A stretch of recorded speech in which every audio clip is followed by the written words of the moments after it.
This is my aloe vera. When I got her, she had this. She had 1, 2, 3, 4, 5. And now she has 7. See? 7 little arms. This one and that one. And she came in a really small planter, and now she's got a big dishwasher pack holder.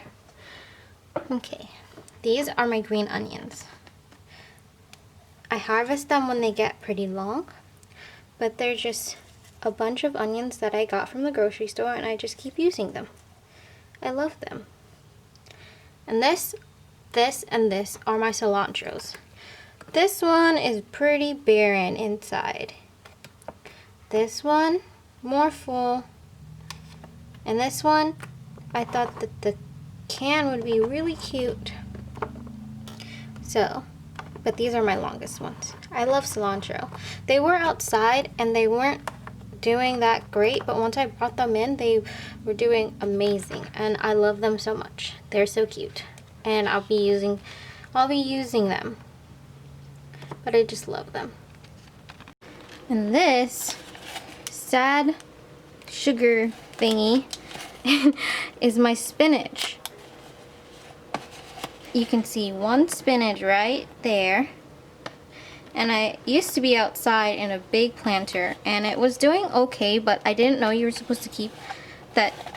But I didn't know you were supposed to keep spinach in cold weather. So now they're inside, and hopefully, I just brought them in the other day, and hopefully they'll be doing better soon. But right now, they're not doing that great. Okay, and now here is my this isn't my plant. It's my foster plant. It's Josh's cousin's plant that he forgot to water, and then it started getting fungus on it. So I decided I was gonna foster it until it got better. But I bring it inside at night, and when it's overcast, I bring it out so it can get some sunlight, but not too harsh of sunlight. But he actually cut back a lot of the leaves because there was fungus growing on them. But now it's got some healthy growth on it. I try not to overwater it and not give it harsh sunlight, but I think it's doing a lot better because it used to be completely bald and had fungus all over it. Okay, and these I also bring inside at night and try not to give it too much harsh sunlight. And I didn't know what they were for a long time, but these were scraps from sweet pepper that I thought that I could grow, but then I got discouraged because they weren't growing, and then I found them when I was going through the soil. So now they're starting to be healthy little sprouts. This one's kind of sad, but it's still growing.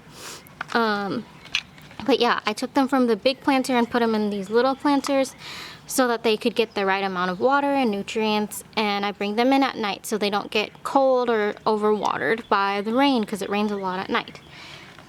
But I just love them. Aren't they so cute?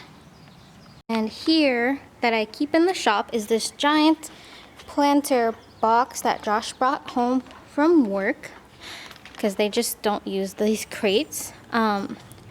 But these are my potato plants. I had some potatoes that had turned green that I decided I could plant. So these were also from scrap. And there are about 4 or 5 potatoes in there, I can't remember, that sprouted into these giant, ew, what is that? Okay, gross. I was a little bit taken aback by these poopies on there, but I looked it up and they're just caterpillar poops. Okay, anyway, so what was I saying? Yeah, it turned into these big plants, and I learned that once your potato plant starts to flower, which I had a few flowers, you can't tell now, but once they start to flower, you're supposed to stop watering them so that the potatoes that have grown underneath can grow a thicker skin and you can harvest them. But once you want to start harvesting once all your foliage has died off, and a lot of it's turned yellow, and at the bottom you can see that it's dead there. And also this spot right here, I don't think you can tell, but this plant got kicked by a ball because Josh was playing soccer in the shop, or playing hacky sack, I don't know. He was playing with the ball in the shop and then he kicked it and then it went boop. Anyway, so those are my potatoes. I'm excited to harvest them and see how many potatoes are actually in there that we can eat.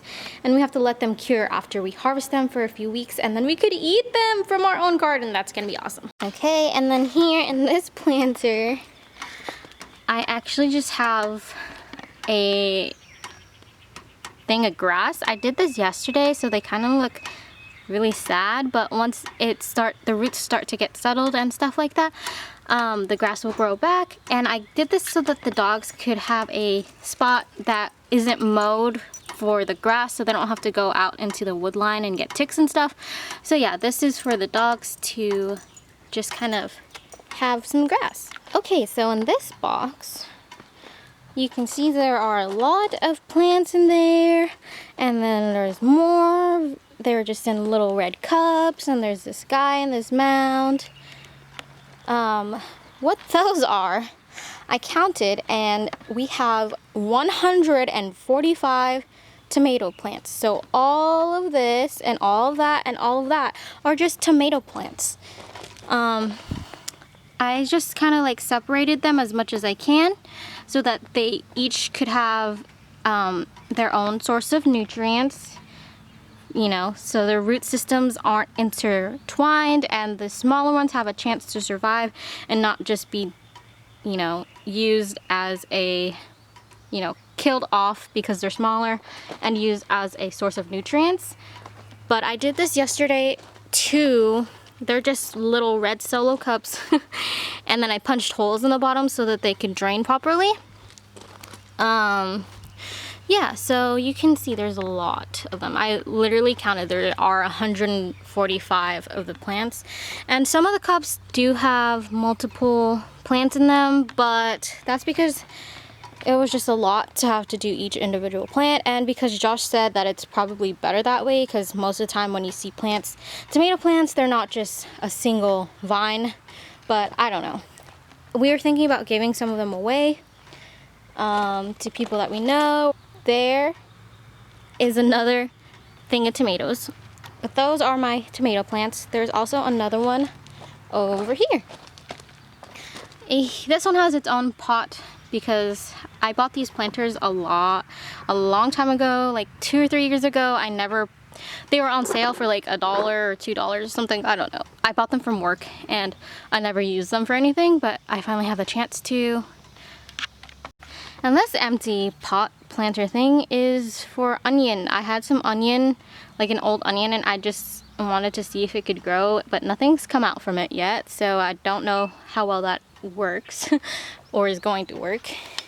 And here in this empty, it looks empty, but it's actually not. I'll see if I could try to find the footage. But one time, this was my compost box, and I had a lot of compost in there, and I was trying to move some stuff around. So I was grabbing some compost out with my little rake, and I was going through, and a little salamander popped out, or a lizard, or whatever. And I freaked out, and I told Josh to get it out. And then he did, and it ran away. And then I was going through the compost more with my rake, my little tiny hand rake.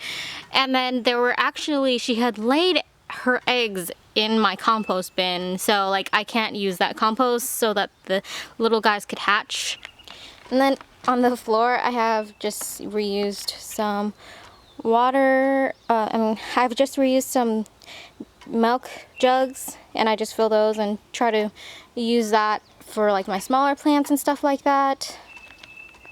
We actually do have a spigot like right there, which is really close to our garden, but I try not to use it as much because, as you can see, this dirt right here is turned up, and there's a cement thing and a rock there. That's to hold that in place, because what had happened was this actually burst and we had to dig like 3 to 5 feet into the ground, and it was really hard and compact in there, and find the spout, and this had broken off, and it was just a whole disaster. We had to like dig, and then I ended up having to bury it all by myself because it was raining the next day. It was a disaster. But yeah, back to my garden tour. This is the final thing in my garden, and these are actually melons. So we had our melons before in that box over there, and it was starting to get really crowded because, as you can see, the melons are pretty, big.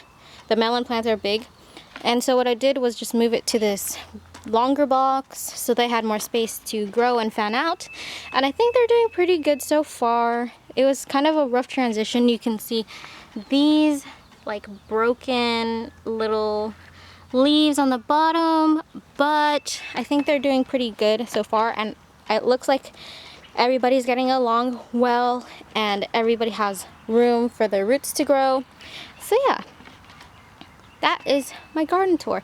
I love all of my plants so much, and I try to take really good care of them, but this is my first time having a garden, and so I'm bound to make mistakes.